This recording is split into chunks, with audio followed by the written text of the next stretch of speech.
por el torrente sanguíneo, recuerden que viajan las hormonas, las enzimas, las citoquinas, los electrolitos, y todo esto pues, nos lleva a tener una información a nivel del centro vasomotor que lee esa información sanguíneo, el azúcar.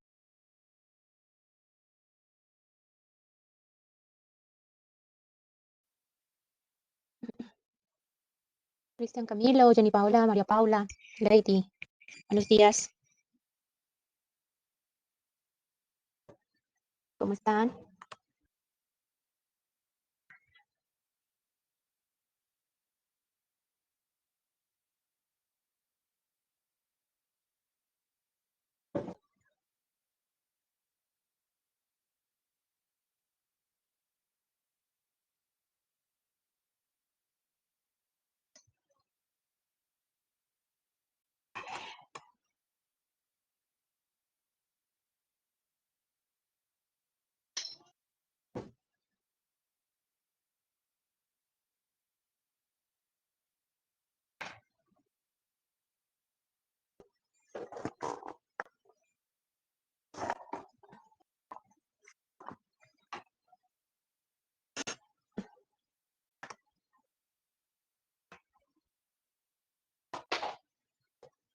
¿Cómo vamos? ¿Bien? ¿Cómo vamos con el tema de cardio?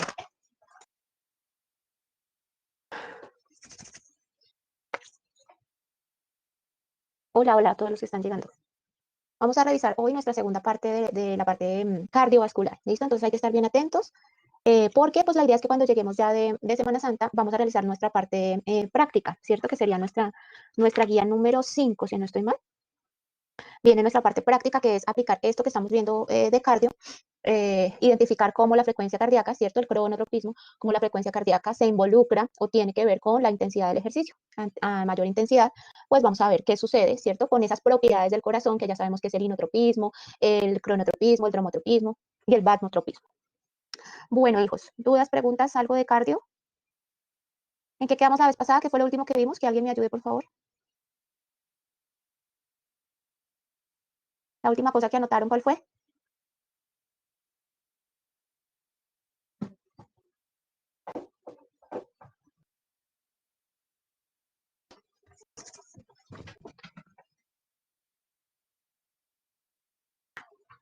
A ver, ninguno. María Alejandra como que se está inspirando. A ver, Aleja, ¿qué vimos? ¿Qué fue lo último que vimos? O Karen, ¿quién fue? En la fracción de eyección. Ah, muy bien. Sí, señora. Y vamos a explicar la fracción de eyección. Listo. Y dice Lady, determinantes del llenado ventricular. Determinantes del llenado ventricular.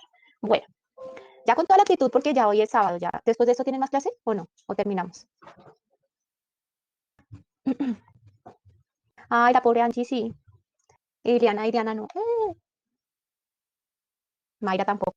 Bueno, entonces con toda la actitud, pilas a ver. Atentos acá porque este tema es complejo, complejo en el sentido que se va poniendo interesante, ¿no? Cada vez. Entonces pónganle cuidado.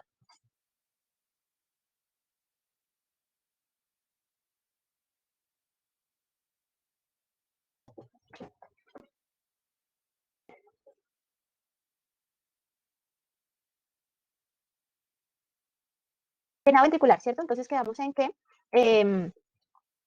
todas las fases de la válvula aórtica, ¿cierto? Que cuando empieza la contracción atrial, la válvula aórtica está cerrada. Cuando inicia la contracción ventricular en las fases del ciclo cardíaco, la válvula aórtica obviamente se abre, ¿cierto? Para que el ventrículo pueda eyectar la sangre. Eso ocurre en la poscarga. Recuerden que en la fase sistólica es cuando la válvula aórtica se abre para que el ventrículo que está siendo contraído expulse la sangre o eyecte la sangre al resto del cuerpo. Y les decía que de ahí viene cuando nosotros ponemos el tensiómetro, ¿cierto? Ponemos el tensiómetro para medir la presión, esos son los sonidos que uno escucha por el fonendoscopio. Escucha la apertura de la válvula aórtica y el paso de la sangre a través de los vasos sanguíneos, y lo que uno está midiendo es esa resistencia, qué tanta resistencia se está oponiendo al paso de la sangre por los vasos sanguíneos. ¿Listo? Entonces ahí dice, la presión sistólica que se requiere dependerá de la resistencia de los vasos, es decir, que a mayor resistencia, pues mayor presión. Es cuando las personas se llaman hipertensas. ¿Tienen hipertensos en su casa? Eso es lo que le está sucediendo a un hipertenso, que la resistencia vascular periférica se está oponiendo a la salida, a la eyección de la sangre por los ventrículos. Entonces, ese es el peligro pues, de que se nos dispare o que se nos suba pues, demasiado la presión, ¿no? porque pues el pobre corazón le toca hacer un esfuerzo mayor para vencer esa resistencia. Entonces, ojo con nuestros hipertensos en la casa. Lo normal es que esa presión sistólica, cuando uno la mida, esté en 120 milímetros de mercurio, ¿sí? Lo normal. Incluso ya la Asociación Americana del Corazón dice que debe estar incluso por debajo de 120 para que se considere normal. ¿Listo? 110 110 milímetros de mercurio, perdón. La sistólica, ¿no? Porque tenemos dos presiones. La medimos tanto en la sístole como en la diástole. Entonces, siempre en la presión vamos a encontrar dos valores. La sístole, que es la más alta, 120 milímetros de mercurio, y la diástole, que se maneja entre 70 a 80 milímetros de mercurio. Entonces, por eso cuando a uno le toman la atención, le dice, está bien, la tiene 120, 80, o la tiene 110, 70, ¿sí? Esos son valores, digamos que normales de la presión arterial. Ya cuando están por arriba de 120, 80, ya se considera que hay que revisar a ver si la persona está sufriendo de hipertensión. Bueno, y esa es la presión diastólica. Recuerden que estamos hablando ahorita de la sistólica. En la diastólica, fíjense cómo está por debajo de 80. Fíjense el eje Y de la gráfica está 80, 120, ¿no? Entonces, en la diastólica manejamos presiones de 80, 80 y algo hacia abajo. Es donde se abre, hay apertura de la válvula aórtica, ¿cierto? La válvula aórtica se abre y luego viene la válvula, perdón, la válvula auricular se abre. Luego viene la apertura de la válvula aórtica en la presión sistólica. Recuerden que eso solamente ocurre en la sístole. Y luego nuevamente en la diastólica, la aórtica se cierra. ¿Listo? El ventrículo izquierdo y la aorta se vuelven un solo compartimento, por lo cual sus presiones se igualan. ¿En la qué? En la diástole. ¿Ya? Porque las válvulas se abren para permitir el llenado en la diástole. Bueno, entonces habíamos visto que la función esencial, lo que hemos visto hasta ahora, ¿cierto? Lo que hemos visto hasta ahora, que es la función esencial del sistema cardiovascular, es garantizar el flujo sanguíneo a todos los tejidos del cuerpo, ¿sí? Eso es lo que le compete al corazón y a los vasos sanguíneos, garantizar que la sangre llegue a todos los tejidos del cuerpo.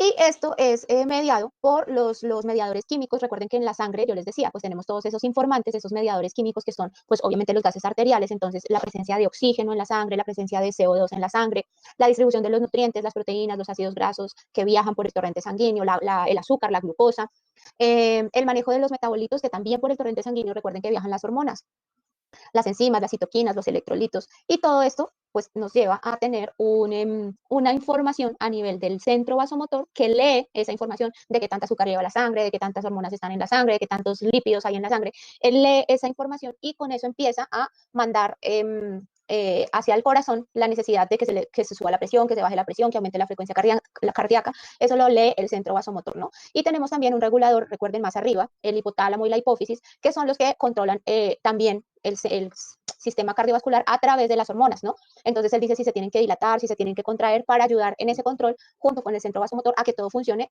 correctamente.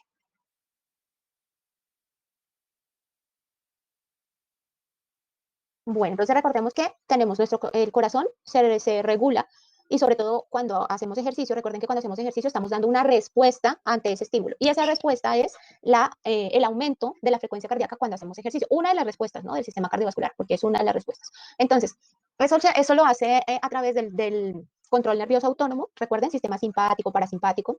Lo hace también a través de la regulación química humoral. Recuerden que cuando hablo de humoral se refiere a las hormonas, a la regulación química de las hormonas. Y también lo hace a través del mecanismo hidrodinámico, es decir, si necesitamos más presión o necesitamos menos presión o necesitamos vasodilatación, vasoconstricción, necesitamos aumentar el flujo, ¿sí? Todo eso se refiere a la hemodinamia y al sistema hidrodinámico. ¿Qué tanto volumen estamos manejando? ¿Sí? Hay hipovolemia, recuerden que la hipovolemia es la baja de volumen, o hay lo contrario, ¿no? Aumento de la volemia. Entonces, cuando hablamos del control nervioso autónomo, estamos hablando de que está pues monitoreado en la corteza motora, en el centro vasomotor y en el sistema nervioso autónomo, ¿sí? Recuerden. Cuando hablamos de la parte hidrodinámica, del equilibrio hidrodinámico, hablamos de la regulación de la presión arterial, el retorno venoso, el flujo, todo eso que les estoy hablando de la vasodilatación, vasoconstricción, de si aumenta la presión, disminuye la presión. Y cuando hablamos de la regulación química o hormonal, hablamos de principalmente las hormonas que actúan sobre el corazón, que eso no se les va a olvidar nunca, ¿cierto? En el parcial, las catecolaminas, es decir, adrenalina y noradrenalina, ¿no? Y la hormona natriurética que la vimos también al principio, que tiene influencia sobre la contracción atrial, o sea, de las aurículas, y maneja la presión arterial, la presión arterial. Bueno, y estos informantes también nos ayudan a decir si el cuerpo, ¿cierto?, entra en movimiento, es decir, si está haciendo ejercicio para que toda esa información se lea y el corazón dé una respuesta ante el ejercicio físico. Esa respuesta va a depender, obviamente, de la edad, ¿sí? Un corazón de un joven de 15, 16 años, pues va a responder, si está en buenas condiciones, mejor al ejercicio que el de un adulto no entrenado de 60 años, ¿sí? Depende del sexo también. ¿Por qué? Porque los hombres, los hombres el corazón es más grande, los hombres manejan más litros de sangre que las mujeres tenemos un corazón más pequeño, el corazón aproximadamente tiene el tamaño del puño de cada uno, entonces este sería mi corazón así pequeñito, y pues ustedes cierran el puño y ese es más o menos el tamaño de su corazón. Depende del nivel de entrenamiento, obvio. Puedo ser de 40 años, pero si soy un sujeto físicamente activo o entrenado, pues mi corazón también va a responder, ¿cierto? O a adaptarse a ese entrenamiento. Depende de la temperatura, del clima de afuera, bueno, etcétera. Depende de muchos factores, ¿no? Dijimos que la frecuencia cardíaca se altera muy fácilmente, ¿sí? Si ustedes ahorita reciben una muy buena noticia, el corazón, las catecolaminas van a aumentar la frecuencia cardíaca. Se altera cuando vemos a la persona que nos gusta, se altera cuando hablamos, cuando estamos sentados y nos ponemos de pie, o cuando estamos acostados y nos levantamos. Entonces la frecuencia cardíaca durante el día maneja diferentes pulsaciones de acuerdo a esos estímulos. Entonces hablamos que tenemos un control central y un control periférico. El control central está regulado por el centro vasomotor, que está ubicado ¿dónde? En el bulbo. Y el control periférico está en toda la periferia del árbol vascular, en todos los capilares, ¿cierto? Están esos informantes, los quimioreceptores, en el seno carotidio y el callado aórtico, en el seno carotidio y el callado aórtico, al revés, en el seno carotidio y el callado aórtico están también esos mecanismos periféricos reguladores que mandan información para saber pues cómo se está comportando todo el sistema vascular. Esa información entonces va a llegar a la parte ventrolateral del bulbo, que es pues donde está nuestro sistema, nuestro centro vasomotor. ¿Listo? No se les olvide, dos mecanismos de control de la frecuencia cardíaca, a nivel central y a nivel periférico.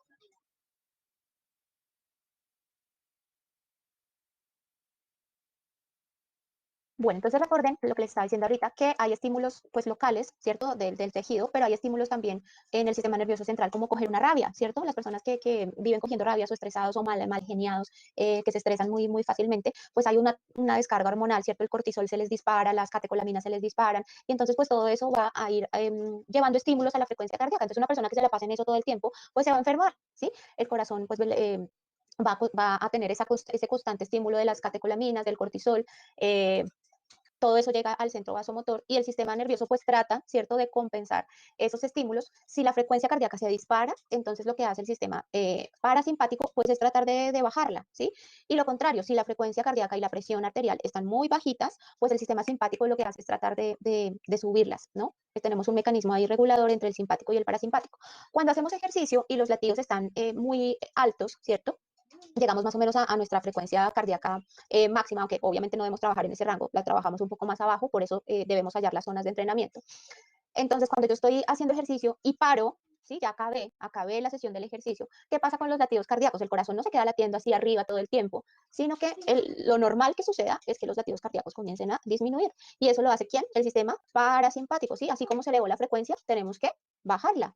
Y fíjense que si uno la activa, tiene que haber otro que la disminuya o que la baje para lograr el equilibrio en el cuerpo. Y en eso se la pasa el sistema simpático y el parasimpático.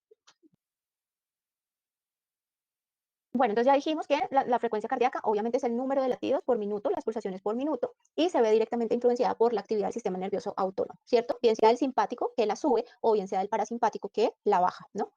Esto se hace a través ya lo vimos, de que tenemos ¿una qué? Yo les iba a preguntar si ya habíamos visto. Con ustedes ya vimos la parte eléctrica del corazón, ¿sí? Hola, Lina. ¿Ya les expliqué el electrocardiograma? Que no me acuerdo. ¿No? ¿No hemos visto las ondas del corazón? Ah, fue mágica. Bueno, entonces ya espérenme, terminamos esto y ya vemos el electrocardiograma. Ah, bueno, Hilary, ya, gracias, ya entró Lina. Lina, toca que veas la grabación porque te me vas quedando y después quedamos con esos vacíos ahí y no, tenemos que ver la grabación o pedir apuntes de los compañeros, algo para que tengamos clara de lo que te perdiste, ¿listo? Bueno, menos mal les pregunté porque yo creí que ya habíamos visto el poquito, o sea, lo que vamos a ver del electrocardiograma. Entonces, terminemos acá, nos devolvemos, vemos la parte eléctrica del corazón, porque es que hasta ahora sí, todavía no estoy corriendo de diapositivas. Porque es que hasta ahora hemos visto toda la parte mecánica, ¿sí? Toda la parte mecánica, que hay sístole, que hay diástole, que hay precarga, que hay poscarga.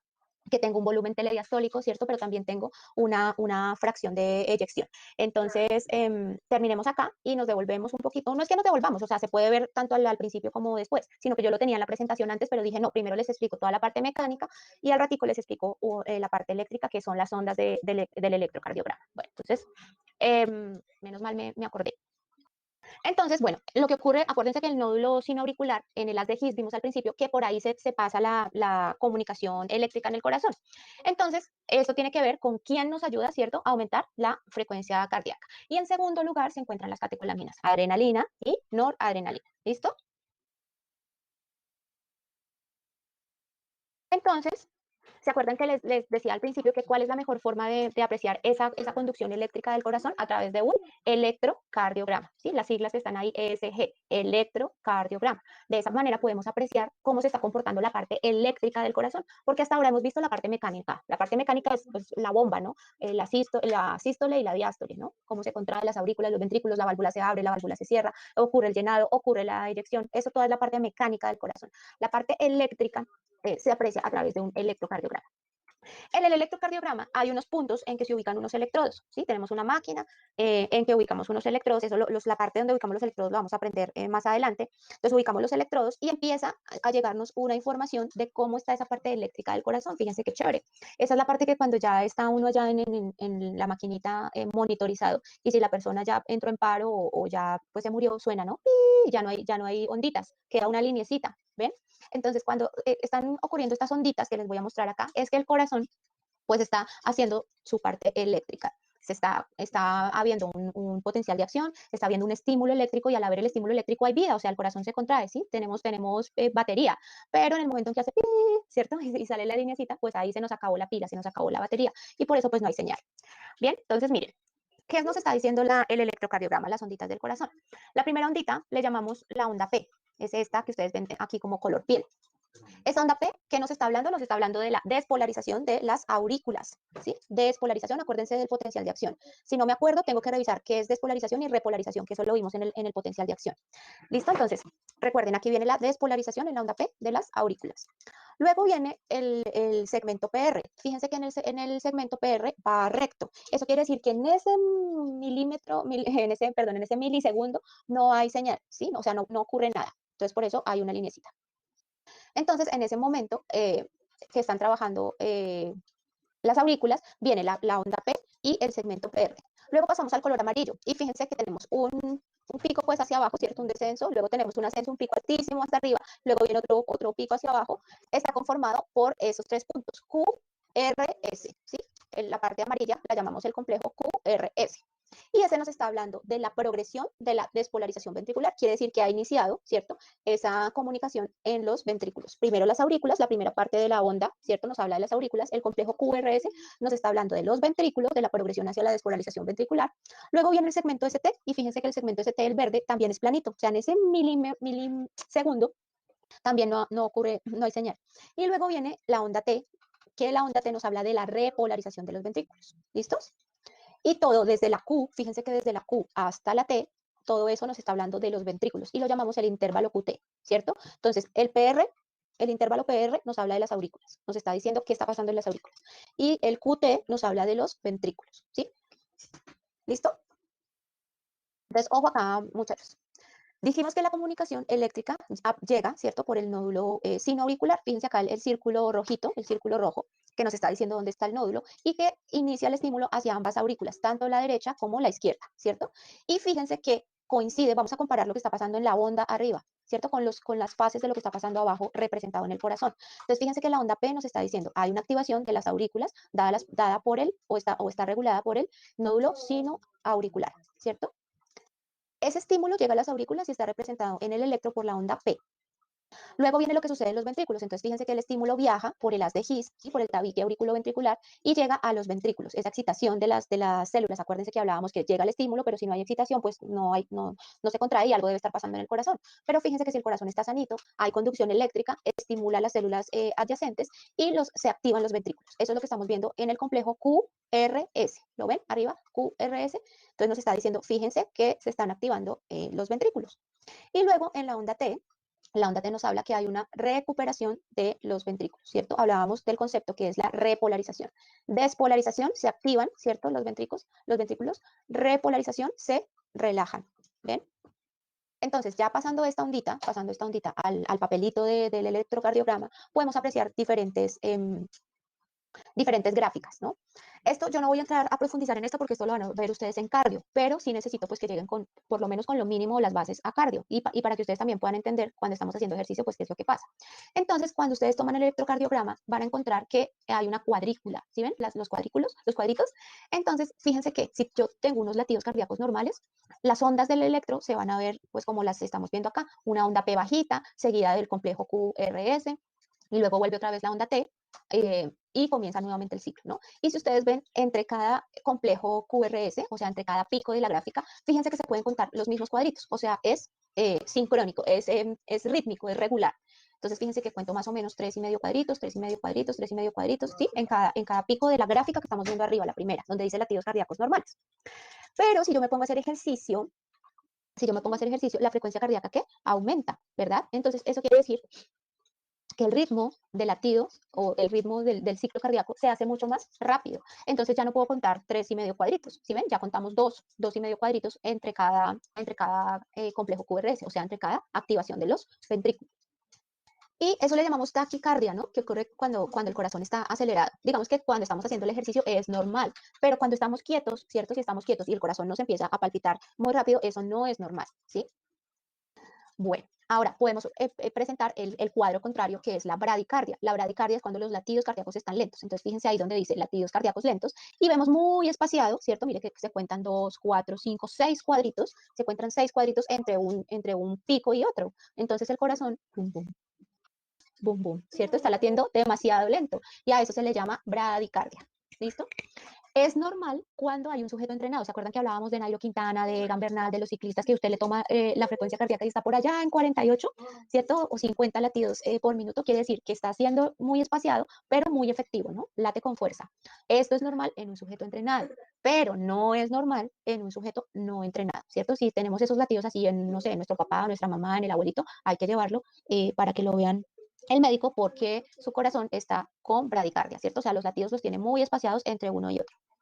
Y tenemos latidos cardíacos que cuando vemos el electrocardiograma están irregulares. Fíjense acá, por ejemplo, cómo se disminuye en el primer pico y otro, cómo se disminuye y solo hay 1,5 cuadrito y después pasan, entre un pico y otro pasan 2, 4, 4,5 cuadritos, ¿ven? Entonces, ¿qué pasa? Que el corazón hace esto, no sé si me están viendo, ¿sí? En la cámara, sí. Así. Ay, ¿qué pasó? Se dejó de compartir la presentación. No, los irregulares no son la taquicardia, los irregulares son los que dicen latidos que se dejó de compartir la presentación. Espera. Bueno, es que hay una taquicardia, ¿cierto? Que la taquicardia, la que les estaba mostrando acá, es la que dice latidos cardíacos rápidos, que es, digamos que estamos haciendo ejercicio, pero fíjate que las ondas están bien. O sea, yo puedo ver que hay una onda P, que hay una onda QR, que hay una onda T, ¿cierto? Es, por ejemplo, cuando le colocamos el electro al atleta y lo subimos a la máquina a que corra, ¿cierto? Le estamos haciendo una prueba de esfuerzo para ver cómo está su corazón. Entonces le colocamos los electrodos, le colocamos acá en la máscara el ergoespirómetro y lo subimos a la trotadora. Y él está ya corriendo, corriendo, entonces vamos a ver que el electro sale así. Salen los pulsos más cerquita, pero la onda tú la ves bien, o sea, tú ves una onda P, ves una onda, un segmento ST, una línea, ¿cierto? Bueno, de pronto no se va a apreciar tanto, pero el electro está bien, por decirlo así, solo que tenemos una número de pulsaciones por minuto mayor que si estuviéramos en reposo, ¿sí? El que es irregular, el último, el que está abajo, fíjense que ese sí nos hablaría, por ejemplo, de una arritmia cardíaca, ¿sí? Una arritmia cardíaca en que, por ejemplo, al primero, si ven que hay un primer latido y después se demora, o sea, es como si el corazón hiciera esto, late, se queda ahí y luego, se acuerda que se tiene que contraer, y otra vez, ¿cierto? Y después otra vez vuelve a ser rítmico y después otra vez como que se espera y por allá llega el estímulo, venga, acuérdese que se tiene que, sí, ¿cierto? Entonces hay como un cortocircuito, ¿sí? Hay un cortocircuito en esa conducción eléctrica del corazón, nos está fallando no la parte mecánica del corazón, sino la parte eléctrica del corazón. Y es cuando amerita, o dicen, hacen los estudios y dicen, no, este paciente es candidato para ponerle ¿un qué? No. Catéter es cuando las arterias se tapan. Un marcapasos. Muy bien, Viviana. Un marcapasos. El marcapasos, hagan de cuenta que es una pilita, ¿cierto? Es una batería. Como ya mi parte eléctrica del corazón está fallando, entonces necesitamos una pilita, como la del celular o la de los relojes o sí. Necesitamos poner una batería, una pilita que le mande el impulso eléctrico y que no haga eso y que se acuerde por allá. No, sino que los latidos sean regulares. ¿Listo? Entonces es cuando el paciente toca ponerle marcapasos. ¿Listos, chinos? ¿Vamos entendiendo? Esto es de revisar, de estudiar, de decir la onda P es para las aurículas, el segmento QRS para los ventrículos, hasta el segmento ST, porque viene la repolarización de los ventrículos y si salen las grafiquitas así y tal, ¿listo? Para que aprendamos. Entonces, mírenlo ahí tan lindo, mírenlo, ahí está. ¿Ve? Tiene el nódulo sino auricular, manda el impulso a las aurículas, ¿cierto? Después se comunica con el sino aurículo ventricular, manda el impulso por el haz de His a los ventrículos se contraen, y eso quiere decir que la conducción eléctrica de nuestro corazón está súper bien, ¿sí? ¿Cuáles son estas células que son nuestro marcapasos natural, ¿no? Se llaman células. Perdón, no te entendemos.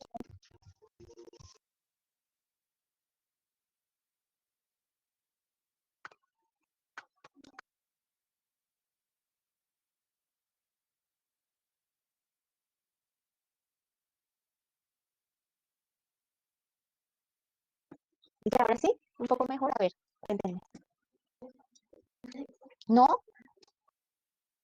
¿Se escucha peor? ¿Se escucha recortado?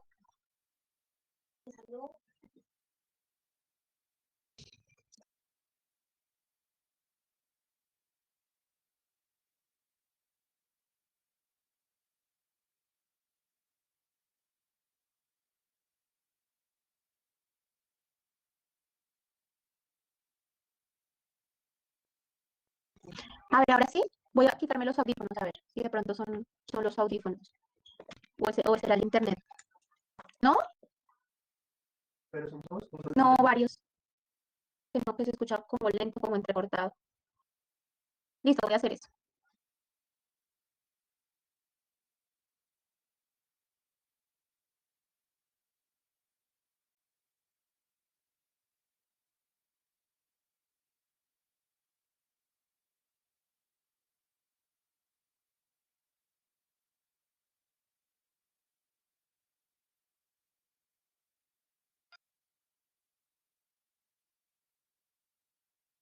Hola, hola. ¿Mejoró? También apagué la cámara porque de pronto la cámara enlentece todo. Ah, bueno. Listo, gracias, hijos. Gracias, hijos. Bueno, entonces fíjense que estábamos diciendo que nuestro corazoncito, si late correctamente, pues es porque todo nuestro sistema eléctrico del corazón está funcionando bien. Entonces, las células que son nuestro propio marcapasos, ¿cierto? Es que se llaman células autorrítmicas que llevan el ritmo del corazón son el nódulo sinoauricular, el nódulo atrioventricular. Atrio, recuerden que también es aurícula, ¿no? Entonces le puedo decir nodo auriculoventricular o atrioventricular. Las células de Purkinje, acuérdense cuando vieron por allá anatomía, células de Purkinje, el haz atrioventricular o auriculoventricular y el haz de His. ¿Listo? Todos ellos se encargan, todas ellas se encargan de que nuestra parte eléctrica del corazón funcione bien. Y por eso se refleja, si yo quiero saber cómo está mi corazón, se refleja en un electrocardiograma. En el electrocardiograma también puedo saber si hay zonas infartadas. Bueno, eso sería el eco, si quiero saber exactamente pues, las zonas infartadas lo confirmo, ¿cierto? Con otros estudios en el corazón para mirar la parte también de las arterias que se han tapado. Ahí sí colocan un ¿qué? Hacen un cateterismo. Cuando ya saben que el corazón está infartado, hacen un cateterismo y para tratar de destapar las arterias. Bueno, listo, chicos. Esa era la parte que nos había quedado pendiente de nuestra parte eléctrica. Miren acá el nódulo sino, el nódulo auriculoventricular arriba, ese es el que manda la onda. Miren las onditas acá, manda el estímulo para las dos aurículas, tanto la derecha como la izquierda. Luego viene el nódulo auriculoventricular que comienza justo en el tabique, aquí en el tabique ventricular, interventricular, y manda el estímulo, ¿cierto? Por todas las de His, las células de Purkinje, mírenlas acá, las células de Purkinje, llega a los ventrículos y así es que le mandamos la energía, ¿cierto? Como la electricidad al corazón para que él pueda contraerse y a la vez relajarse. Si todo esto no está funcionando bien, es cuando dicen, no, al paciente necesitamos colocarle un marcapasos. Bueno, eso era, hijos míos, lo que nos había quedado pendiente, pero es que primero quería explicarles la parte mecánica. Bueno, entonces, lo que vamos a corroborar cuando hagamos nuestra práctica es que cuando hacemos ejercicio, no los estoy viendo en el chat, entonces cualquier cosita, porfa, me hablan por el micrófono. Si necesitan que la devuelva o si hay una pregunta o si no entendemos, es ahora o nunca, ¿sí? Porque ya salimos a vacaciones de Semana Santa y lo que entiendan acá, con eso se quedan. Entonces, no se quede callado, pregunte. ¿Listo? Entonces, bueno, viene. La frecuencia cardíaca incrementa proporcional a la intensidad del ejercicio. Fíjense que es una relación lineal o directa. Entonces, ¿qué nos está diciendo? En el eje Y estamos observando que a medida que va aumentando la potencia en watts, aquí está la potencia en watts, digamos que están pedaleando. Entonces, fíjense que a medida que va aumentando el pedaleo, la potencia del pedaleo, cómo responde la frecuencia cardíaca a esa intensidad del pedaleo, o del ejercicio. Fíjense que el primer dato es la frecuencia cardíaca basal. Si están leyendo allá abajo, basal, o sea, basal es el reposo, ¿sí? Que más o menos son 60 y pico latidos por minuto, 62, 65 latidos por minuto. Ahí comenzamos. Y a medida que vamos haciendo el ejercicio, yo le voy metiendo, ¿cierto? Potencia, intensidad. ¿Qué va haciendo la frecuencia cardíaca? Va subiendo linealmente, o sea, proporcionalmente a la intensidad del ejercicio, hasta llegar a una potencia mayor con una frecuencia cardíaca incluso de 180 latidos por minuto, ¿sí? Pero resulta que ustedes leen acá las letras verdes y dice, obvio, ya entendemos que a mayor intensidad del ejercicio, mayor frecuencia cardíaca, ¿cierto? Pero estamos diciendo acá que a mayor número de latidos, menor duración. ¿Menor duración de qué? Del ciclo cardíaco. ¿Quién me explica eso? A mayor número de latidos, menos duración. ¿Eso qué quiere decir? A ver, los leo. ¿Quién entiende eso? A mayor número de latidos, ¿cierto? Hagan allá con la manito, como yo les muestro acá como el corazón late. A mayor número de ciclos, menos duración. ¿Cómo así? A ver, ¿quién me Pero explica eso? no será depende del ejercicio, digámosle haciendo el ejercicio más menor duración, ¿Pero duración de qué? ¿Cómo así? pues la duración depende del ejercicio que uno está haciendo, profe. Viviana nos dice que la contracción es más rápida. Ok, la contracción es más rápida, eso lo está diciendo que aumenta el número de ciclos. Listo, hasta ahí vamos bien. Aumentó el número de ciclos, por lo tanto la contracción es más rápida. Ok, pero cuando decimos menos duración, ¿eso qué significa? Profe, pues podría ser que el latido, pues al ser los ciclos más rápidamente, la duración va a ser más corta, digamos, si puede durar la sístole, no sé, un ejemplo 0.5, en este caso la duración va a ser de 0.2, ¿no? Pues hacer un pequeño Eso, ejemplo. Stephanie, eso, muy bien. Y Viviana también dijo lo mismo, ¿no? Acá en el chat. Muy bien, niñas. Entonces, eso quiere decir, hagan allá con la mano, ¿cierto? Como si el corazón se estuviera contrayendo. Entonces, ¿qué hago? Si yo lo hago más rápido, ¿cierto? El ciclo cardíaco, ¿se acuerdan que habíamos dicho que duraba cuánto? 0.81 segundos, ¿cierto? Resulta que, ¿qué pasa? Pues que si el corazón se está latiendo más rápido, pues ya no me puedo demorar tanto, ya el ciclo cardíaco no puede ser tan demorado, tiene que durar menos. Es decir, que aceleramos, ¿cierto? Aceleramos la sístole y la diástole para que ocurra en un menor tiempo, ¿sí? ¿Listo? En un menor tiempo. Entonces, fíjense el peligro, ¿cierto? Fíjense el peligro de hacer ejercicios a máximas intensidades, porque el ciclo cardíaco está durando un menor tiempo. Ahora, el peligro de hacerlo muy eventualmente también, porque por eso es que se infartan las personas. Si yo no tengo un corazón acostumbrado y resulta que me dio hoy por salir a ciclovía y me hice las 5 ciclovías que no me había hecho en 20 años, pues claro, ahí es donde la gente se infarta. Mi pobre corazón lo sometí a un esfuerzo al cual no estaba acostumbrado. Entonces, hubo mayor número de ciclos, pero con menos duración. Ahora, si soy un sujeto entrenado o estoy habituado al ejercicio, pues no pasa nada, o sea, yo ya sé que mi corazón puede responder a ese esfuerzo, ¿cierto? Y que va a ser mucho más efectiva su contracción porque está garantizando que esa sangre, ¿cierto? Que llegó, la estoy expulsando con suficiente fuerza para que irrigue pues todos los tejidos del cuerpo. ¿Listo? Muy bien, niñas. Bueno, seguimos. Entonces, claro, a mayor número de ciclos, menos duración del ciclo cardíaco, ya no me puedo demorar tanto. Listo. Bueno, hay algo también muy bonito que ocurre y es que cuando vamos a hacer ejercicio, el corazón tiene una respuesta anticipatoria. ¿Qué quiere decir? Que se anticipa lo que va a suceder. Entonces él se prepara, ¿cierto? Como dice, no, a mí no me pueden coger con los calzones abajo, entonces yo me tengo que preparar antes de el ejercicio. Entonces hagan de cuenta que sucede algo así como cuando uno va a recibir una visita, ¿cierto? Entonces a usted le dicen, listo, llegamos a las 3, vamos a visitarla o vamos a visitarlo a las 3. Entonces la visita es súper importante, ¿no? Y entonces usted quiere pues, que la casa huela rico, entonces trapea, pone un mantel que no esté cochino, ¿cierto? Que no esté sucio, tiende su cama porque pues qué pena con la visita que llegue y usted sin tender la cama. Se baña, ¿cierto? Porque qué tal llegue la visita y usted oliendo a feo con los calzones sucios, ¿cierto? Entonces, todo eso, ¿cierto? Todo eso antecede, o sea, ocurre antes de que llegue la visita, ¿verdad? Así mismo pasa con nuestro cuerpo. Resulta que usted solamente poniéndose los tenis, ¿cierto? Poniéndose los tenis o la sudadera, sin empezar a saltar, ni a brincar, ni nada, solamente preparándose, su corazón empieza a latir más rápido. ¿Por qué? Porque hay una liberación de noradrenalina en el nódulo sinoauriculoventricular y en el nodo auriculoventricular que estimula los canales de calcio y empieza ese corazón a contraerse un poquito más rápido, preparándose para el ejercicio. Fíjense, solo usted amarrándose los cordones de los tenis, ¿cierto? Dice, uy, me voy a ir a trotar, me voy a ir para el gimnasio, me voy a ir a jugar fútbol. Solamente usted poniéndose la sudadera y saliendo para allá, ya su corazón empezó a latir más rápido. Se anticipa, ¿cierto? Está preparándose para ese momento en que usted va a hacer ejercicio. Fíjese cómo somos de perfectos, nuestro cuerpo realmente es sorprendente. ¿Vale? A eso le llamamos respuesta anticipatoria.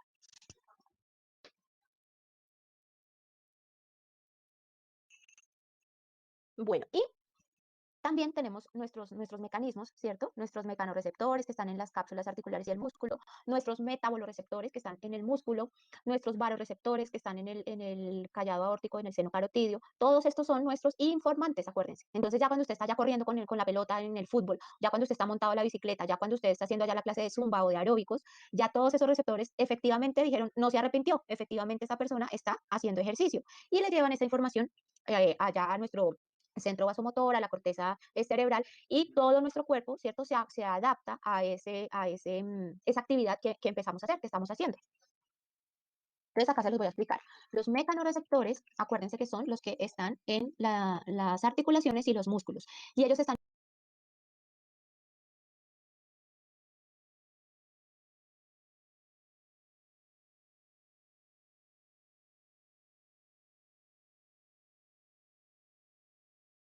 informando sobre qué, sobre el movimiento. Uy, sí, allá Cindy está corriendo, ¿sí? Lina está haciendo ejercicio. Entonces, esos mecanorreceptores van a llevar información de qué, de movimiento. Los metaboloreceptores van a informar sobre la parte química de nuestro cuerpo. Entonces dicen, fíjense que aumentó aquí la hemoglobina, aumentó acá el oxígeno, aumentó el dióxido de carbono, los radicales libres. Entonces, toda esa parte química del cuerpo informa también, está siendo informada a través de los metaboloreceptores.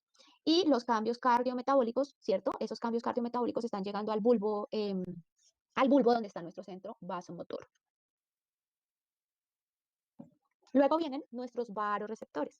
Los varoreceptores regulan el flujo sanguíneo y la tensión arterial. ¿Dónde están ubicados? En el callado aórtico y en el seno carotidio.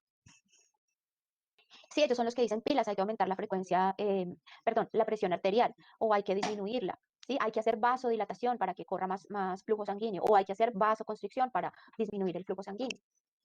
Profe, ¿la puedes devolver un momento, por favor? Es lo mismo que está diciendo esta diapositiva, lo dice la anterior, mira. Mecanorreceptores, metaboloreceptores, varoreceptores, es lo mismo. Gracias.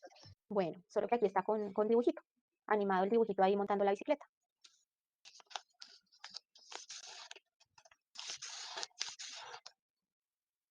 Bueno, ¿listo? Bueno, entonces aquí estamos viendo cómo el centro, mira, ahí está el bulbo, y ahí está el centro vasomotor, allá en el punto negro acá, ¿cierto? En el punto negro, ahí es donde está ubicado nuestro centro vasomotor, que va a tener información del nervio vago. Recuerden que el nervio vago está encargado de todo lo contrario, de desacelerar el corazón, desacelerar el impulso, ¿cierto? Eléctrico, para que disminuya la frecuencia cardíaca, para que disminuya la presión arterial. Él hace el trabajo contrario, ¿no? Cuando ya terminamos el ejercicio, por ejemplo. Y a través de las fibras nerviosas simpáticas, ¿cierto? Que están en el músculo liso y el plexo cardíaco, recuerden, tenemos un nervio cardíaco y está inervado también el corazón por el plexo cardíaco. Esos llevan la información simpática del corazón. Entonces, ¿qué hace el centro vasomotor? Decidir si aumenta la frecuencia cardíaca, por ejemplo, cuando estamos haciendo ejercicio, o la disminuye, por ejemplo, cuando ya hemos terminado el ejercicio. Y esto está regulado también por nuestros mecanismos hormonales. Acuérdense que la activación simpática lo que hace es incrementar las catecolaminas a nivel de la glándula suprarrenal. Recuerden, catecolaminas, adrenalina, noradrenalina, que activan el eje hipotalámico hipofisiario y producen una respuesta endocrina. Eso ya lo vimos cuando vimos la sección de hormonas, ¿cierto? Ya vimos que las catecolaminas se liberan a través de las glándulas suprarrenales y que eso va a llevar una información al hipotálamo y a la hipófisis y que entonces se va a generar una respuesta endocrina. Y entonces aparece la adrenalina, aquí está sintetizado el nombre, ¿cierto? Adrenalina, AD, noradrenalina, NAD, ¿cierto? Y no va a confundir este NAD con el del ciclo de Krebs. Este NAD es simplemente la abreviación de noradrenalina, ¿no?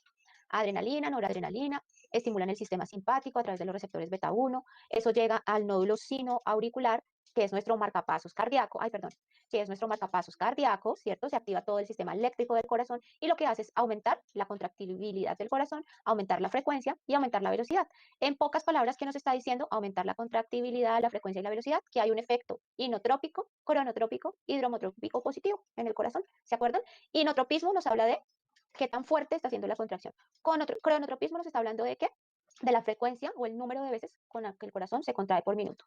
Y el dromotropismo nos está hablando de qué? De la velocidad. Dijimos que aumenta la velocidad de los ciclos cardíacos, ¿cierto? Por lo tanto, tienen que ser de menos duración. Como aumentó la velocidad de los ciclos, entonces no me puedo demorar tanto. Entonces, por eso hay un efecto dromotrópico positivo. ¿Listo? Inotrópico de qué tan fuerte, ¿cierto?, se está contrayendo el corazón, cronotrópico de la frecuencia, dromotrópico de la velocidad. Y aquí está, mire, aumenta la contractibilidad, aumenta la frecuencia, aumenta la velocidad de contracción.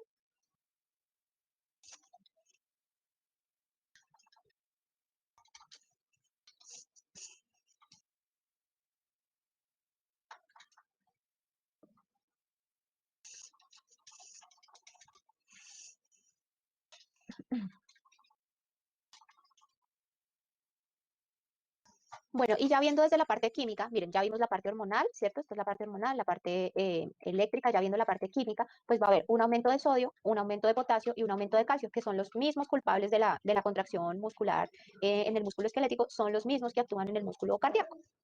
Entonces, ese aumento de sodio, ese aumento de potasio, ese aumento de calcio, aumenta la frecuencia cardíaca y la contractibilidad del corazón. Recuerden que todo eso ocurre por la permeabilidad en las membranas. Recuerden que entra sodio, sale potasio, ¿sí? Y que eso ayuda a que el corazón pues bombee la sangre, ¿no? Porque si el corazón no se contrae, pues no va a bombear la sangre, ¿no? Todo esto regulado por el sodio, el potasio y el calcio, que son los mismos que nos encontrábamos cuando revisamos la contracción muscular.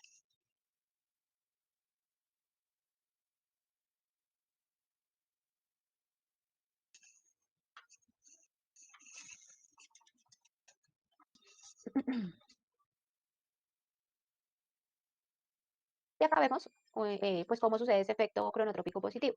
Entonces ahí está el centro vasomotor, acá está el hipotálamo, aquí viene la hipófisis, más arriba está la corteza cerebral. Y estos están regulados, el centro vasomotor está diciendo si hacemos o si el corazón necesita un estímulo simpático o un estímulo parasimpático. Si lo que necesita es un estímulo simpático, entonces el estímulo va a viajar por los ganglios simpáticos y va a ser un efecto positivo, ¿cierto? ¿Positivo qué? Cronotrópico, dromotrópico, inotrópico, positivo. Entonces, ¿qué quiere decir? Que el corazón se va a latir más rápido, con mayor velocidad, con mayor fuerza. Y si lo contrario, si necesita es un tono parasimpático, pues va a haber un efecto negativo, ¿cierto? A través del nervio, que viaja a través del nervio vago. Entonces, ¿qué pasa? Que el parasimpático lo que hace es reducir la frecuencia cardíaca, reducir la velocidad de conducción y reducir la fuerza o la contractibilidad del corazón.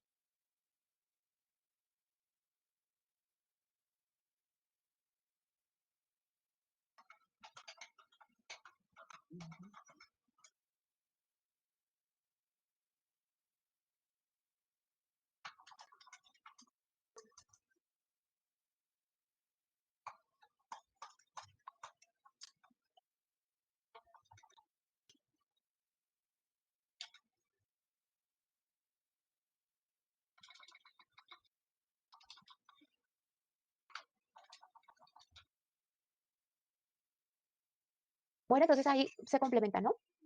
Con lo que está pasando. Ah, bueno, les iba a decir que rápidamente, ahí en Google, rápidamente busquen reflejo de Bainbridge. Rápido, el que me diga primero qué fue lo que encontró, para que ustedes entiendan. Eso lo vamos a ver más adelante, un poquito más adelante, pero pues para que entiendan aquí por qué lo colocamos ahí.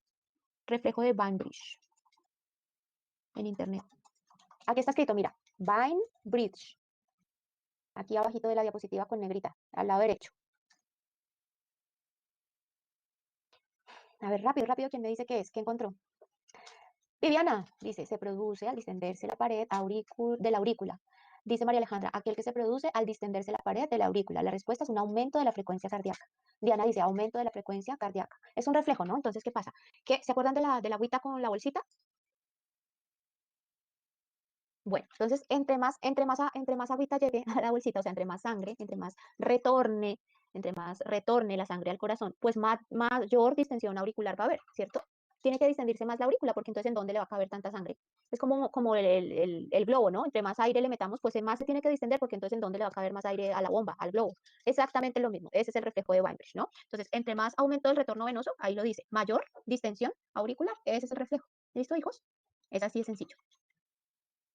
Entonces nos dicen acá, entre más aumento del retorno venoso, mayor distensión auricular, porque entonces ¿en dónde le va a caber tanta sangre a la aurícula? Pues tendrá que distenderse. Y a eso se le llama, la respuesta, ¿cierto? Que ocurre en la aurícula, se le llama reflejo de Bainbridge. Bueno, listo. Bueno, en cuanto a las variables hemodinámicas, vamos a empezar a ver el gasto cardíaco, la presión arterial, la volemia y la resistencia vascular. Entonces habíamos quedado, creo, en mencionar qué es el gasto cardíaco. Ya lo habíamos visto, ¿cierto? La definición del gasto cardíaco, que yo les dije que los iba a dejar con esa definición. ¿Sí? ¿Me responden? ¿Ya habíamos visto o no?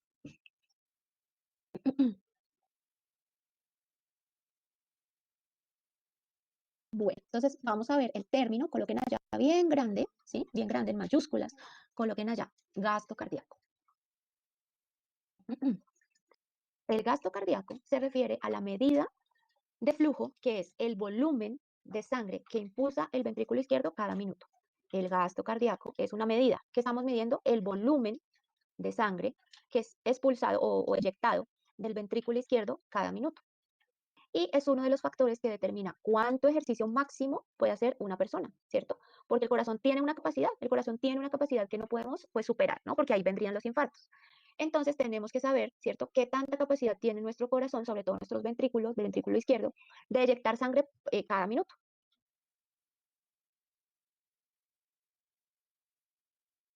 ¿Listo? Gasto cardíaco es el volumen o la medida del volumen de sangre que impulsa nuestro ventrículo cada minuto. ¿Listo? Mírenlo acá.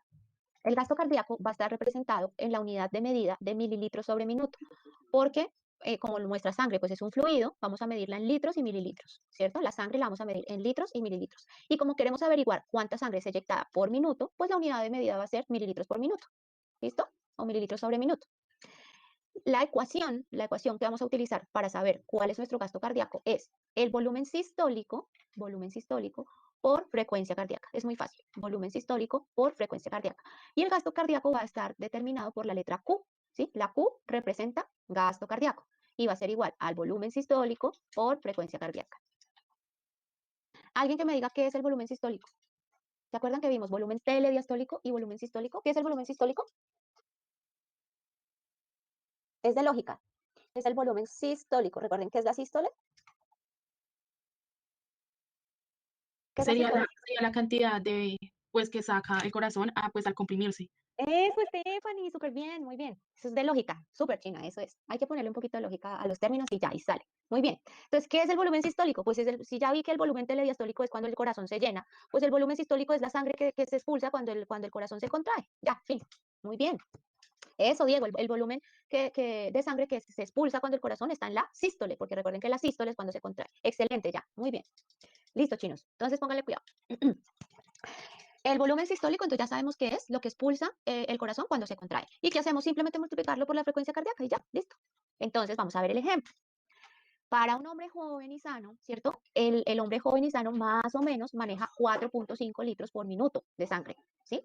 El hombre sano, es decir, por su corazón, cada minuto, eso quiere decir que por su corazón, cada minuto, pasan 4.5 litros de sangre, ¿listo? En una persona.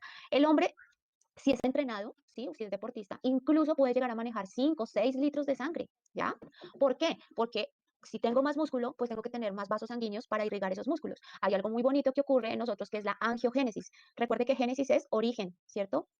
Entonces, angio es de vasos sanguíneos o sangre. Entonces, ¿qué pasa? Que si yo tengo más masa muscular, tengo más músculo, he crecido en músculo, pues el corazón se tiene que volver más grande y tengo que tener más vasos sanguíneos, ¿sí? Angiogénesis.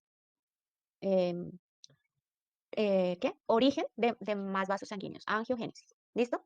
Entonces, ¿eso para qué lo tenemos que saber? Pues para saber qué tanta cantidad de litros de sangre está manejando una persona. ¿Listo?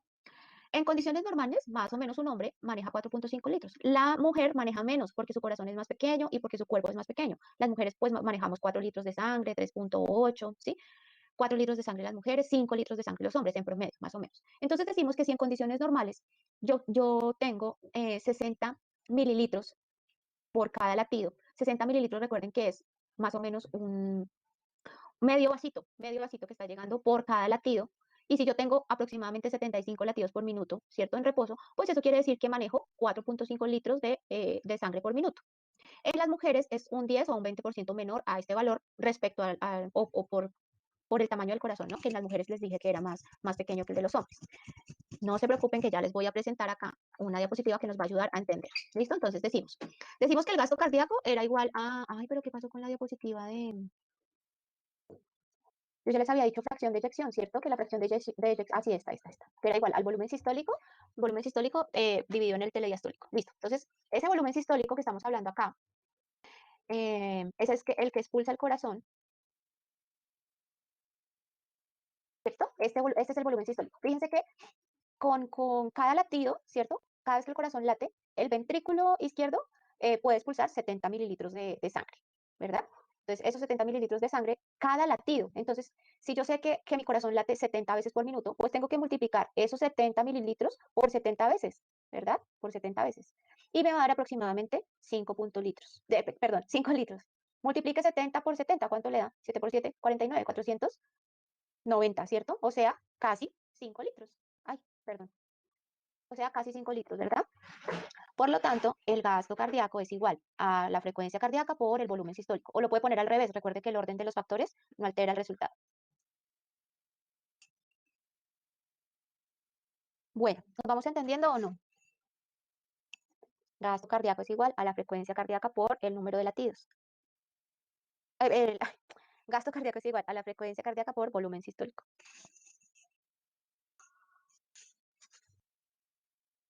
Bueno, entonces decimos que ese volumen de sangre que es expulsado por minuto es un indicador de cómo están funcionando mis ventrículos, ¿cierto? Puede suceder que llegue la sangre al corazón, ¿verdad? Y que no sea del todo expulsada. ¿Por qué? Porque mis ventrículos pues no se están contrayendo con la suficiente fuerza. ¿Se acuerdan si ponemos nuevamente acá el ejemplo de la bolsita, ¿cierto? Si ponemos nuevamente acá el ejemplo de la bolsita, decíamos que se llenaba con 120 mililitros, que era más o menos un vaso, ¿no? Más o menos, ¿no? Un pocillo, un vaso, una taza. Entonces llegaba a 120 mililitros de sangre.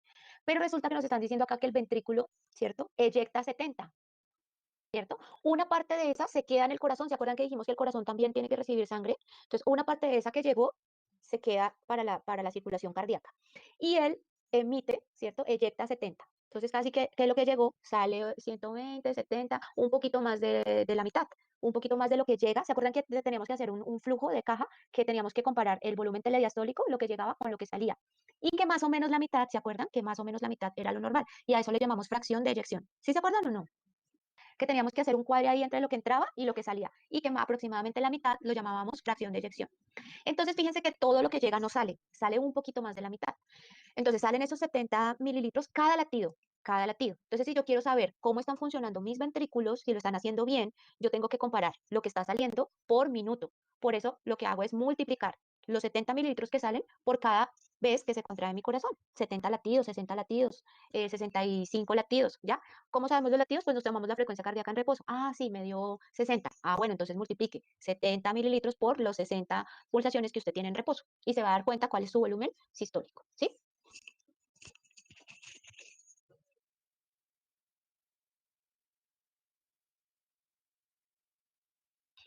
Bueno, entonces fíjense que para que se aumente el gasto cardíaco, que es lo que ocurre cuando hacemos ejercicio, ¿por qué? Porque pues, ya sabemos que nos aumenta la frecuencia cardíaca, entonces pues nuestro volumen sistólico pues también tendrá que aumentar, ¿no?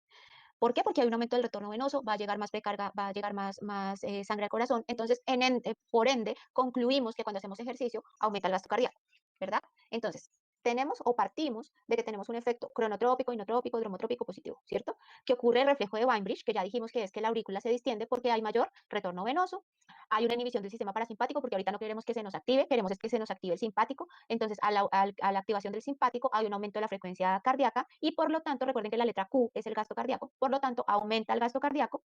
Hay un aumento del volumen sistólico porque tiene que el corazón eyectar más sangre a los tejidos y por lo tanto hay una activación del sistema simpático y este volumen sistólico va a estar alimentado ¿de quién? Pues del retorno venoso porque también hemos dicho que cuando hacemos ejercicio hay mayor retorno venoso.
Bueno, entonces, el volumen sistólico corresponde al volumen de eyección, que es la cantidad expulsada por el ventrículo en cada sístole o en cada latido, ¿verdad? Que fue lo que ya sus compañeros no lo respondieron.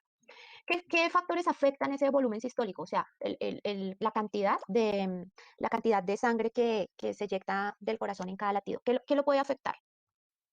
La contractibilidad, ¿cierto? Que el músculo cardíaco pues no se contraiga lo suficiente y por lo tanto pues no eyecte toda la sangre que está ahí en el ventrículo, sino que se quede aposada, ¿cierto? Que se quede un porcentaje, una cantidad de sangre allí, porque el corazón no se está contrayendo con la suficiente fuerza. Otro que lo puede afectar es la fuerza y la velocidad en la contracción, ¿cierto? Que la fuerza y la velocidad no sea adecuada.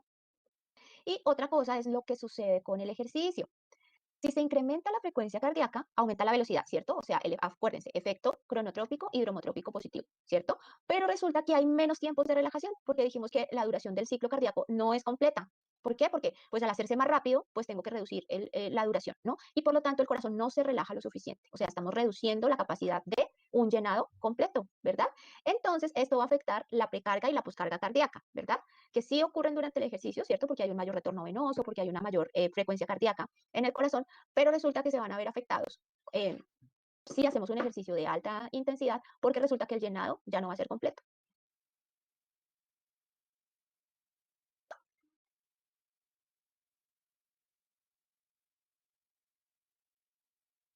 Bueno, entonces decimos que en un cuadrito en lo que podamos resumirlo, tenemos el gasto cardíaco, que es igual al volumen sistólico por la frecuencia cardíaca, ¿cierto? Decimos que nuestra frecuencia cardíaca, si tenemos un aumento en el cronotropismo, pues podemos llegar hasta, bueno, dependiendo, 100, 120 latidos por minuto cuando hacemos ejercicio, ¿no?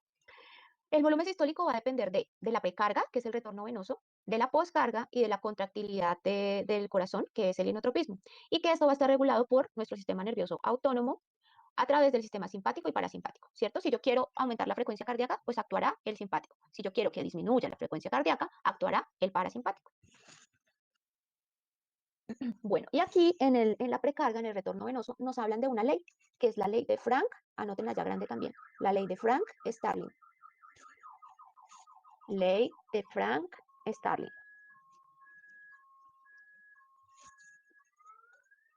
Esa ley de Frank-Starling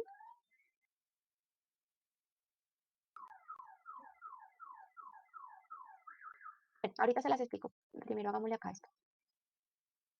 El gasto cardíaco entonces sencillamente nos está hablando de qué? De toda la sangre que soy capaz o que mi corazón es capaz de expulsar en cada latido y cómo se está distribuyendo, o sea, cómo está llegando esa sangre a todos los tejidos, ¿sí? El gasto cardíaco dice que nos habla sí, de cómo el corazón está contrayéndose para que pues, se distribuya la sangre a todos los tejidos, ¿no?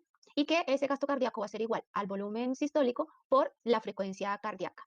Que si yo hago un ejercicio a demasiada intensidad, pues no va a haber un llenado completo y se va a ver afectada la precarga y la poscarga cardíaca cuando el ejercicio es intenso, ¿sí? Cuando llegamos a una frecuencia cardíaca alta.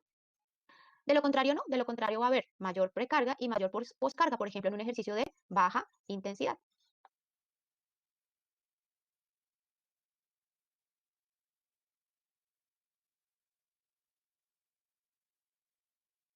Bueno, como vamos a entrar a hablar de la hemodinamia, recuerden que es lo referente a las presiones, a los volúmenes, a la resistencia que se ofrece a ese paso de la sangre y al flujo, ¿sí? El sistema cardiovascular, la hemodinamia del sistema cardiovascular va a estar determinada por estos conceptos: presión, volumen, resistencia y flujo. ¿Listo?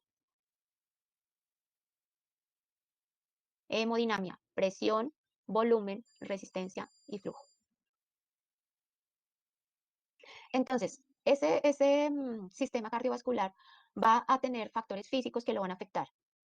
El flujo va a favor de los gradientes de presión, ¿cierto? Por ejemplo, cuando lo vimos en las cámaras cardíacas, ¿cierto? Por gravedad, pues los ventrículos están abajo y las aurículas están arriba. Y por gravedad, pues va a caer la sangre de las aurículas a los ventrículos, ¿cierto? O sea que digamos que allí la gravedad nos ayuda al llenado ventricular, ¿no? Entonces las cámaras cardíacas se van a llenar a favor de los gradientes de presión, ¿cierto? Pero digamos que cuando ya el ventrículo tiene que expulsar la sangre, pues ahí le toca hacer mayor presión porque está actuando una fuerza opuesta, la fuerza de gravedad. Y además los vasos le están ofreciendo una resistencia. La resistencia se opone al flujo siempre, ¿sí? La resistencia es la fuerza que se va a oponer al flujo, al paso de la sangre. Eso depende de la vasoconstricción, ¿sí? De qué tan fuerte sea la vasoconstricción. O sea, qué tan reducido esté el vaso para oponerse al flujo de la sangre. Depende del radio del tubo, del diámetro del tubo, de la longitud, de la velocidad, de los factores que condicionan la tensión arterial, de la resistencia periférica y el volumen minuto. De todo eso depende la resistencia que opone el vaso al paso de la sangre. ¿Listo? Entonces, hasta el momento hemos hablado de dos factores, uno que es el flujo y otro que es la resistencia. Recuerden, el flujo, la devuelvo.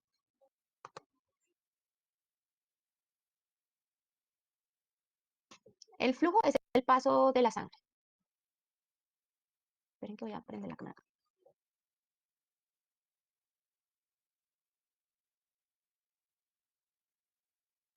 ¿Listo? Si este es mi vaso sanguíneo, si este es el vaso sanguíneo, ¿cierto? El flujo se refiere al paso de la sangre. Si yo tengo un vaso sanguíneo apretado, ¿cierto? Contraído, ese vaso sanguíneo apretado, contraído, pues va a ofrecer mayor resistencia al paso de la sangre, ¿cierto? No va a pasar eh,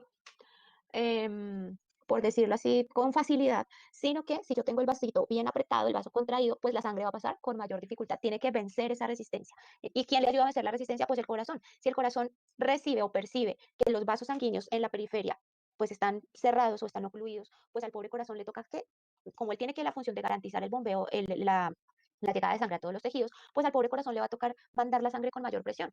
Por eso los hipertensos, ¿cierto? Entonces, cuando usted les toma la tensión, los hipertensos tienen la tensión súper arriba. ¿Qué está queriendo decir eso? Que el pobre corazón le está tocando bombear la sangre con mayor presión porque está encontrando que en la periferia hay mayor resistencia, los vasos están cerrados. Entonces, por eso dice que la resistencia depende de qué? Depende del diámetro del vaso, ¿cierto? Si son grandes, si el diámetro del vaso es grande, ¿qué pasa? Pues el flujo va a mejorar, ¿cierto? Porque los vasos y las arterias están con buen diámetro, con buen diámetro en donde el flujo puede pasar. Pero si el diámetro se reduce, pues la pobre sangre, ¿cierto? Eh, le toca que arreglárselas para poder pasar. ¿Listo? Entonces esa es la relación entre flujo y resistencia. Entonces cuéntenme cuál es la relación entre flujo y resistencia. Resistencia, a mayor resistencia,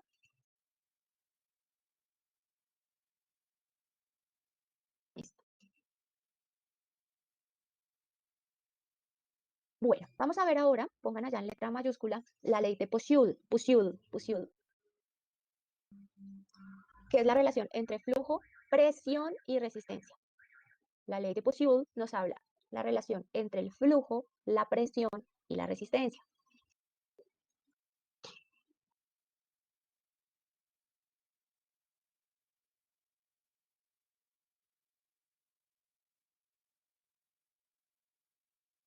Entonces pongan cuidado. Tengo un flujo sanguíneo, ¿cierto? Tengo el flujo sanguíneo. Ya dijimos que el flujo sanguíneo puede ser de 70 mililitros por minuto, ¿sí? Entonces, fíjense acá, si yo multiplico o tengo los primeros 10, vamos a contar de dos en dos, entonces 10, 20, 30, 40, 50, 60 y 70. Mira, ahí están los 70 mililitros de flujo por minuto, ¿cierto? Sí, vamos a ir de 10 en 10, los primeros 5, la primera columna de 5, 10, 20, 30, 40, 50, 60, 70. Y habíamos dicho que nuestro flujo, ¿cierto? Nuestro volumen sanguíneo era alrededor de 70 mililitros por minuto, ¿cierto? Dice acá, el flujo sanguíneo es la cantidad de sangre que fluye en un intervalo de tiempo. Por lo tanto, flujo es igual a volumen por minuto. Flujo es igual a volumen por minuto. Es la cantidad de sangre que fluye en un determinado tiempo. Nosotros ya dijimos que tenemos alrededor de 70 mililitros de sangre que nos fluyen por minuto. ¿Listo? Esto es el flujo. ¿Qué nos dice la ley de Pujols? Nos dice que el flujo, ¿cierto? O sea, el volumen de sangre que va a transitar por minuto se va a ver afectado o va a conducirse de mayor presión a menor presión. El flujo sanguíneo va a conducirse de donde hay mayor presión hacia donde hay menor presión. ¿Listo? La presión 1 a la presión 2. Así viaja el flujo sanguíneo de la presión 1 a la presión 2.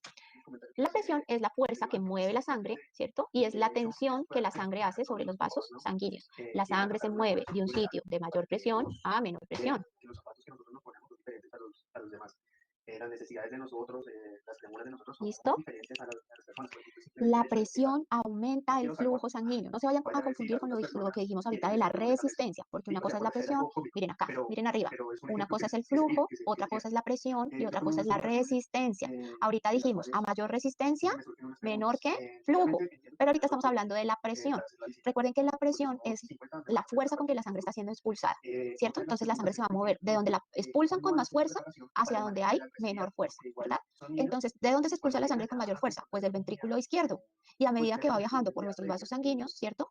Va siendo expulsada hacia donde los capilares, hacia donde el corazón ejerce menor presión, por ejemplo, en los pies, ¿cierto? Es expulsada con mayor presión, pero llega, por ejemplo, hasta donde hay menor presión. ¿Sí? ¿Estamos claros, hijos? Les propongo de pronto tener un plan B. La fuerza que mueve la sangre es la presión, ¿verdad? De pronto ahorita viene una tercera ola. Y esta fuerza ejerce una tensión sobre los vasos sanguíneos. La sangre se mueve de un sitio de mayor presión a menor presión y la presión aumenta el flujo. Me parece muy bien. Y me gustaría que de pronto, o sea, me asusta en el sentido ¿Vamos bien? de el manejo No de os las asustéis. de ambas partes. No os asustéis. Aquí podemos fácilmente sacar para el alcohol, Bueno, traje impermeable, yo les doy el ejemplo pero de aumento de la presión, me preocupa, que aumenta el flujo. ¿Se acuerdan que yo les he dicho que cuando uno quiere que en el lavamanos tengamos más agua, ¿cierto? Lo que uno hace para aumentar la presión del agua es ocluir un poquito el huequito, ¿cierto? Entonces por acá es donde está pasando el agua y usted presiona y entonces el flujo, ¿cierto? El flujo de agua es mayor, ¿pero por qué? Porque hemos aumentado la presión sin necesidad de abrir la llave, ¿sí? ¿Me están entendiendo? Si yo quiero que salga más agua, pues claro, yo abro la llave y entonces aumenta el flujo, ¿cierto? Pero yo le puedo dar una ayudita. Si yo tengo, este es el orificio de la llave, y si yo aprieto un poquito, ¿cierto? Ocluyo un poquito, pues, ¿qué pasa? Que voy a obtener mayor presión, ¿sí? ¿Sí me están entendiendo? Eso es más o menos lo que pasa, pues, con las arterias. El corazón la bombea con más fuerza, ¿cierto? Y al bombearla con más fuerza, pues entonces voy a obtener mayor flujo. Y el flujo de sangre va a ir de mayor presión a menor presión, ¿cierto? De mayor presión a menor presión. Astrid, yo todavía lo hago, seamos pequeñas todavía. Y la mamá se ponía brava, ¿quién me choreó las paredes? Bueno, muy bien, para que entendamos. Me voy otra vez. Bueno, entonces ahora vamos con la resistencia, ¿cierto? Con la resistencia. La resistencia se opone al flujo y depende del diámetro vascular de los capilares. La resistencia disminuye el flujo y exige que haya una mayor generación de presión. Claro, lo que les decía ahorita, entre más resistencia, menor flujo, fue lo que ustedes me contestaron ahorita en el chat. Entre más resistencia, menor flujo.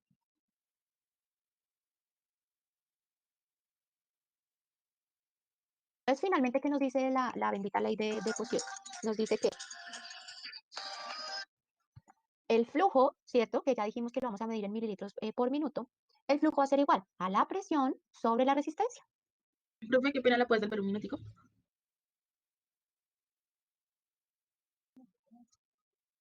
Listo, profe, gracias. De nada, hija. Entonces nos dicen que el flujo va a ser igual a la presión sobre la resistencia. Eso quiere decir que la presión aumenta el flujo sanguíneo, ¿cierto? Si yo tengo más número arriba de la división, la presión aumenta el flujo sanguíneo y viceversa. O sea, el flujo aumenta la presión. Y que la resistencia vascular disminuye el flujo sanguíneo. Claro, pues si se me opone más resistencia, pues menos sangre puede llegar. La resistencia disminuye el flujo sanguíneo y exige mayor generación de la presión, que era lo que estábamos diciendo ahorita. Si los hipertensos en sus vasos sanguíneos los tienen más cerraditos, menos flujo. ¿Y que exige? Que el corazón pues expulse la sangre con más fuerza. Esa es nuestra famosa ley de Puciel, la que asocia estos tres términos, flujo, presión y resistencia. Y que vamos a entender que la sangre viaja de mayor presión a menor presión, que ante más resistencia, menos flujo, y que ante más presión, más flujo. Esa es la ley de Puciel.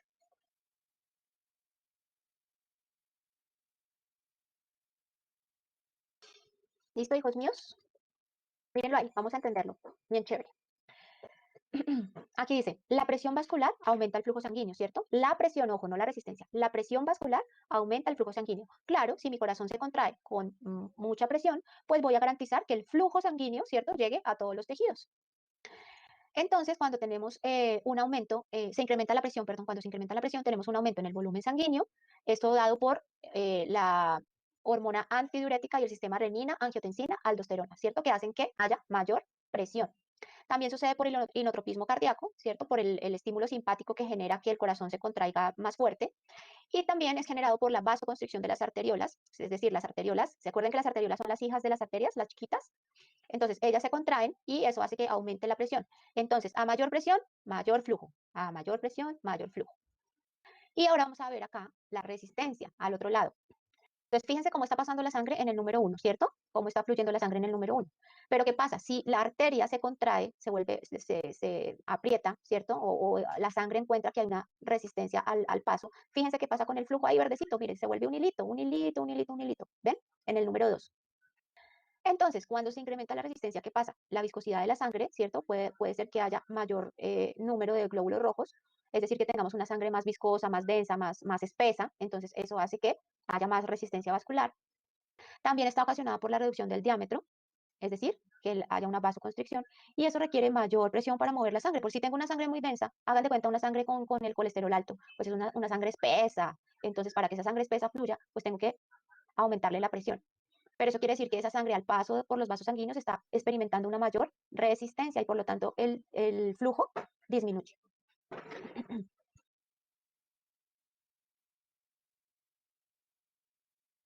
¿Listo? Entonces fíjense cómo hay un vaso dilatado, ¿cierto? Y un vaso contraído. Si yo tengo un vaso dilatado, hay mayor flujo. Pero si yo tengo un vaso contraído, pues hay menor flujo.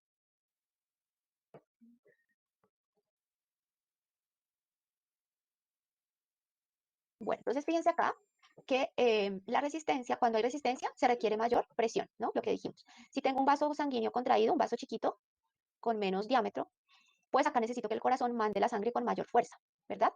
Pero si tengo un vaso dilatado, como cuando hacemos ejercicio, por ejemplo, si tengo un vaso dilatado, hay menos resistencia. Y entonces cada vez va a ser menos necesario que el corazón se contraiga con mayor presión. Ay, perdón, perdón.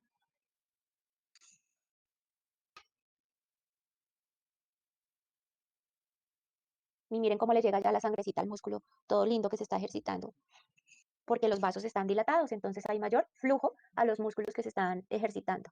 Por eso es chévere hacer ejercicio, porque nos llega mayor sangre a los tejidos que estamos ejercitando. Para que eso ocurra, las arteriolas, que son las chiquiticas, pues tienen que hacer vasoconstricción, y al hacer vasoconstricción, gracias al complejo renina, angiotensina, aldosterona, ocurre un efecto de bombeo, ¿no?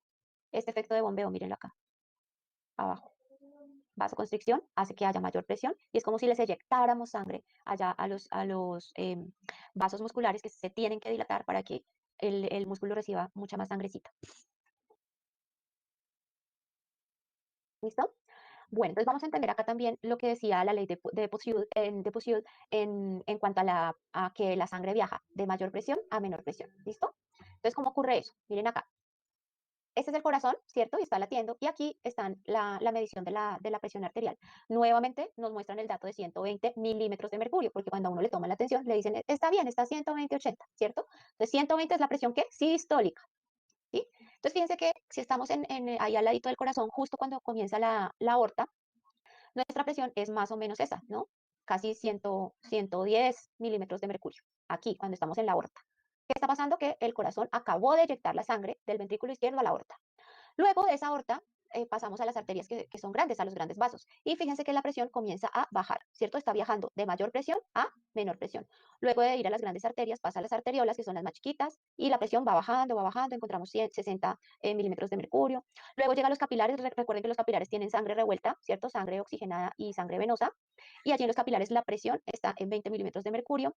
Luego ya pasan las venas, y fíjense que la presión en las venas comienza a bajar 20 milímetros de mercurio, luego a las vénulas, perdón, luego a las venas, y luego a la vena cava, que es cuando ya, perdón, la sangre está llegando al corazón, ¿sí? Entonces fíjense cómo se cumple ahí la ley que dice que la sangre o el fluido sanguíneo, el flujo sanguíneo va de mayor presión a menor presión. Presión 1, mayor presión. Presión 2, a donde están las venas, los capilares.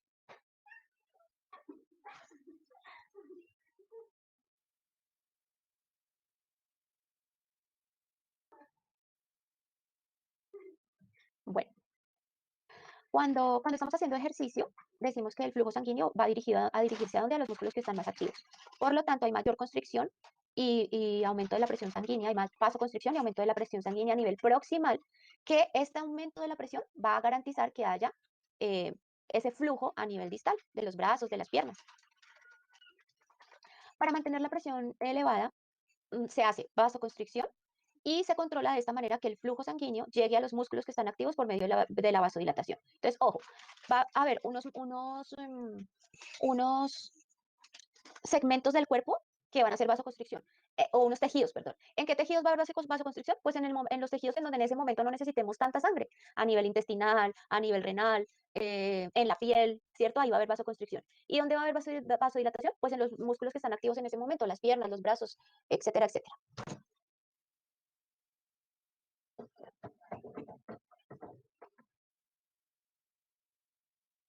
Bueno, vamos a dejar ahí porque ya empieza pues el tema concreto que es la tensión arterial. ¿Quiénes de ustedes saben tomar la tensión?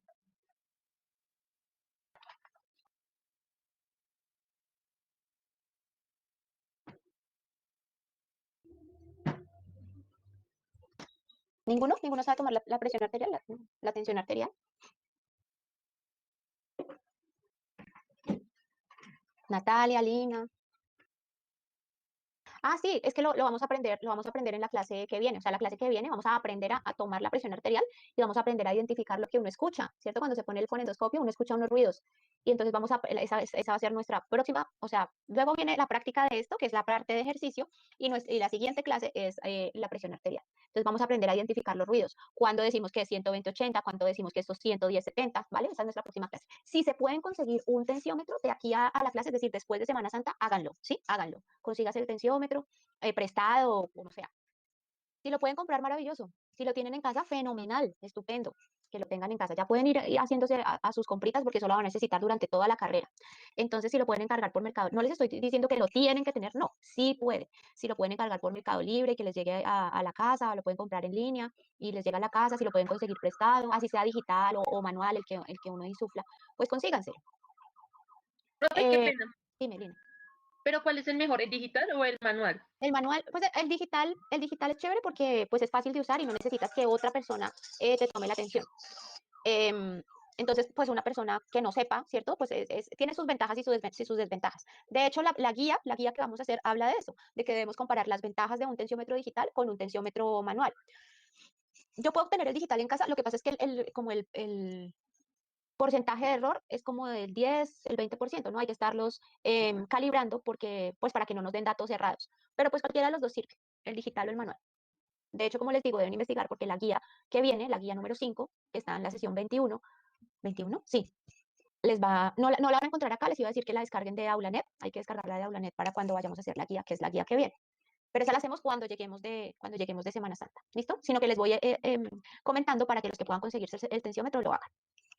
Listo, hijos, vamos a dejar ahí, por favor, esto hay que repasarlo, no se queden con la clase, aprovechen la Semana Santa, descarguen un libro de fisiología, yo ya les mandé 2, échenle una leída, ahora que van a tener descansito, 15 minutos de lectura todos los días 15 minuticos de lectura, vayan leyendo y así se nos van quedando mejor las cosas. Chao, chao, un abrazo, descansen, oren. Nos vemos entonces en una semanita. Chao, chao.